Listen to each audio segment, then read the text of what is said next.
Hello and welcome to another video from Midas Touch Toys, Games, Collectibles. And today, well, we're looking at something that's now quite old, is become very collectible, and it's becoming increasingly more difficult to find, especially in this mint unopened condition.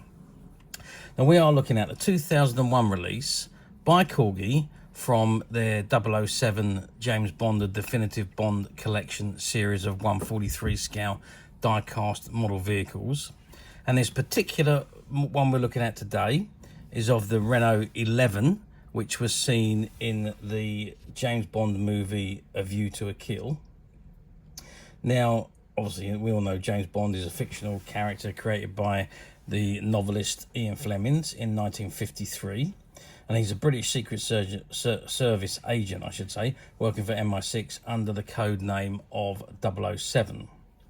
Now, James Bond has been portrayed on film in 27 productions by actors. So we had Sean Connery, David Niven, George Lazenby, Roger Moore, Timothy Dalton, Pierce Brosnan, and Daniel Craig. And most of those were produced by Eon Productions, with the exception of two of the movies. And Eon Productions now holds the adaptation rights to all of Fleming's Bond novels. And like I say, they made all but two of those movies. So the very first Bond was Sean Connery, and he played the part in the very first movie in 1962, which is Dr. No. He also did From Russia with Love, Goldfinger, Thunderball, You Only Live Twice, before handing the mantle over to George Lazenby, who played James Bond in 1969 on Her Majesty's Secret Service. However, Sean Connery did return for the next movie, which was Diamonds Are Forever, which was filmed in 1971. But that was his final Bond movie, or final Eon Bond movie. Roger Moore then took over the mantle in 1973, and he played the British Secret Service spy in 7 movies.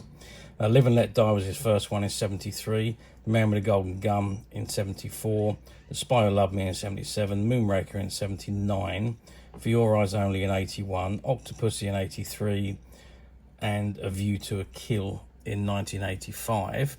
And we're going to stop there because this is the model that is from that particular movie. And this is it in front of us. And it says 007, the Definitive Bond Collection, A View to a Kill. And you've got the warning hazard on the top of the box there, and it says 007, and it says Corgi logo at the bottom left-hand corner, and it's item number CC06401. And it is the Renault 11, and it says with working features. And there is an image of Roger Moore, I should say, as James Bond on the bottom left-hand corner. And again, there's his face on the top left-hand corner. Okay, that's the front of the box. Let's just turn the box to the side. And what have we got? It says, again, CC06401, Renault 11, A View to a Kill, 007. And there's that image of Roger Moore as he was in that movie. And you've got the Corgi logo. We turn the box around to the other side. CC06401, Renault 11, A View to a Kill, 007 Corgi. And there's one of the Bond girls that appeared in that movie. If I turn the box to the back, it says again 007, the Definitive Bond Collection, A View to a Kill. Roger Moore stars in this high-tech tale of espionage which sees 007 escape death in the Arctic wastes of Russia and destroys an airship set against the backdrop of the Golden Gate Bridge in San Francisco. Along the way, Bond encounters the evil Max Zorin and his partner in crime, the psychotic Mayday. Their goal to destroy California's Silicon Valley and control the world market in computer chip technology. Needless to say, Bond saved the days and the villains get their chips of a different kind. Renault 11, James Bond pursues Mayday after the parachutes from the top of the Eiffel Tower in Paris. Commandeering a Renault 11 from a local taxi driver, 007 gives chase. During a spectacular sequence along the banks of the River Seine, the Renault eventually comes to a halt after being chopped in half by another vehicle. Bond walks away unscathed, of course. And then we've got all the other models in the same series, which is the 2, 4, 6, 8, 10, 12, 14, 16, 17 models there, plus obviously this one, which would be 18 in the series.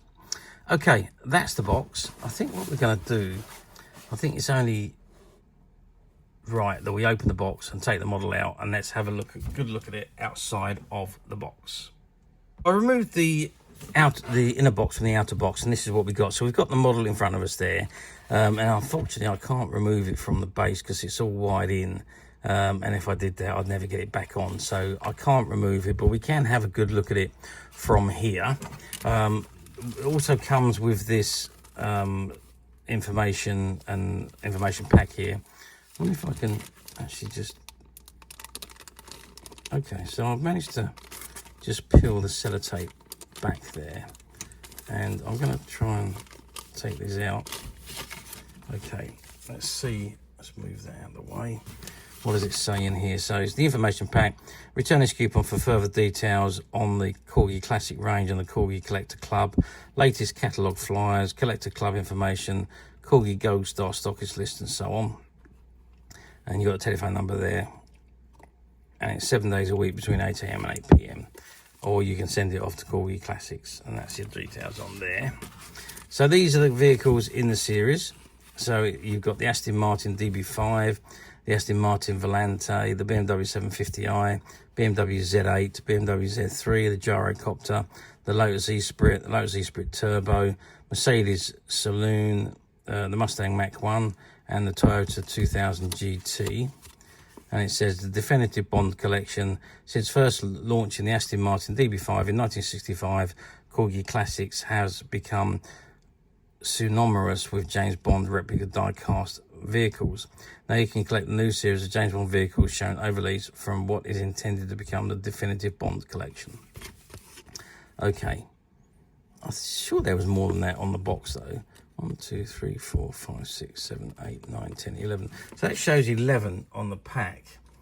But I'm sure there was more shown on the back of the box. If we go back to the box. Yeah, there is. So we've got 2, 4, 6, 8, 10, 12, 14, 16, 17. There's our one, just there. But yeah, so obviously this was a later edition than when that sheet was actually produced. Okay, so this is the model in front of us. And it is the Renault 11 as seen in A View to a Kill. And it is the one that Bond commandeers from the taxi driver. I'm just going to measure it first of all, so we get a good idea of the length. So we are looking at about 11 centimetres in length, if you can just see that.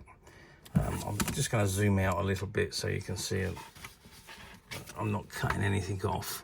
So 11 centimetres in length.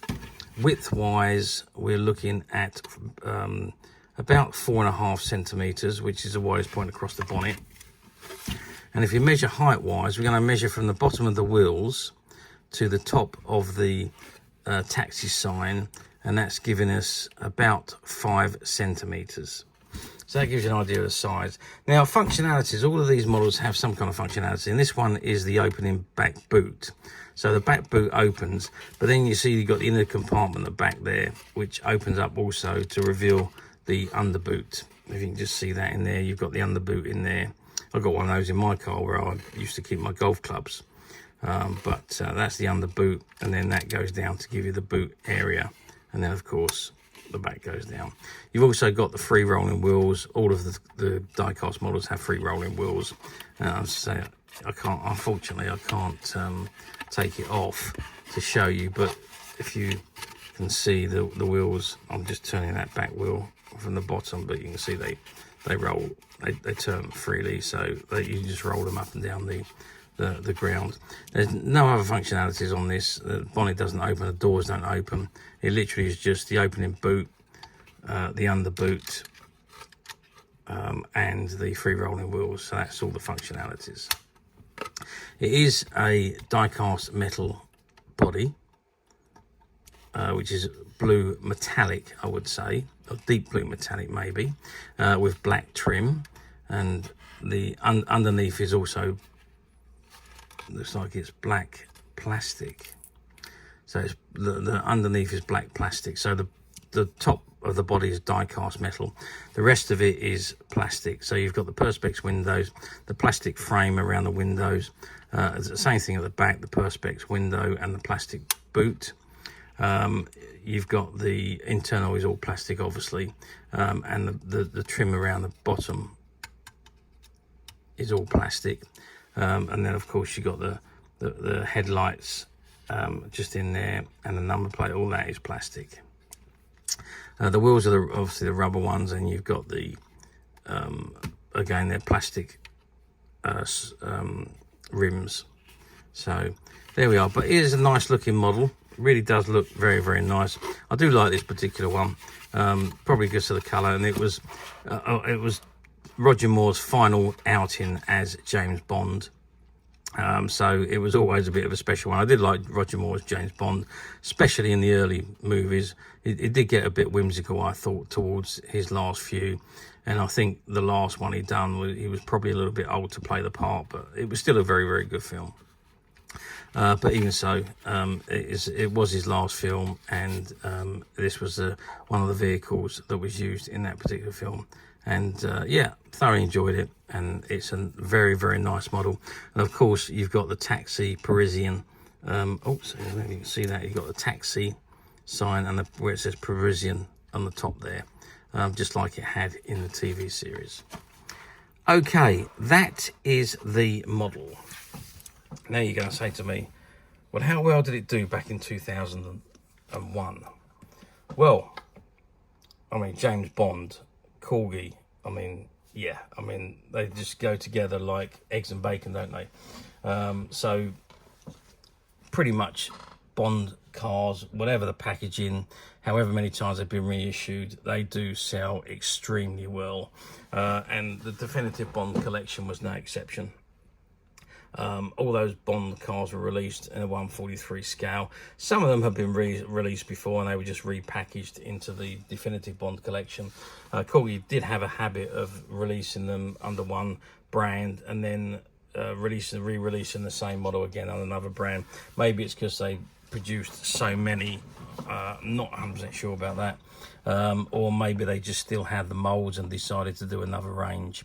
I'm not 100% sure, but they do have a tendency to re-release the models over and over again. So yeah, I mean, most of those on that sheet there have been released in multiple times in multiple different scales. But as you know, Corgi, they are very big with Bond. They've been producing Bond cars since 1965. And it probably is their best selling range of all TV tie-in models that they have produced. Incidentally, the Aston Martin DB5 is the biggest selling die-cast model of all time anywhere in the world. So there we go. Okay, let's move forward 24 years to 2025, which is where we are today. Do these models come up for sale very often on the platforms? Well, they still do come up for sale on the platforms in various different states of condition. Again, this particular one, probably not as often as some of the other ones come up. I think the Renault 11 probably wasn't one of the most popular cars that was sold in the collection. So I don't think the numbers were very big on this particular one. So it doesn't really come up for sale very often. Occasionally it does on the platforms, various different conditions. You do see a few of these loose with no packaging box or anything like that. You don't see many of them come up with the boxes, and you very, very rarely see them come up like this one, which is mint and never removed from the box. This particular model, again, like the whole collection of the definitive Bond models that we have available, was part of a shop buyout, and it was unsold stock. When we bought the shop stock out, we also bought out the stock in the stock room, and there was a whole couple of cases of these definitive collection Bond models. And they'd never been opened. They never opened the boxes and put them on the shelf. I suppose because the sales, although were very good, they slowed down, and they didn't bother to put any more on. They just emptied the shelves and made room for new stock coming in. So there was a couple of cases that were never actually sold, and this is part of that stock that we bought from that shop. And we are making those available to our customers on the Midas Touch website. So to summarise, yes, they still occasionally come up for sale on the platforms, not as often as you would think, and in various different states of condition. So if you do intend to buy it on a platform, the usual thing, be careful.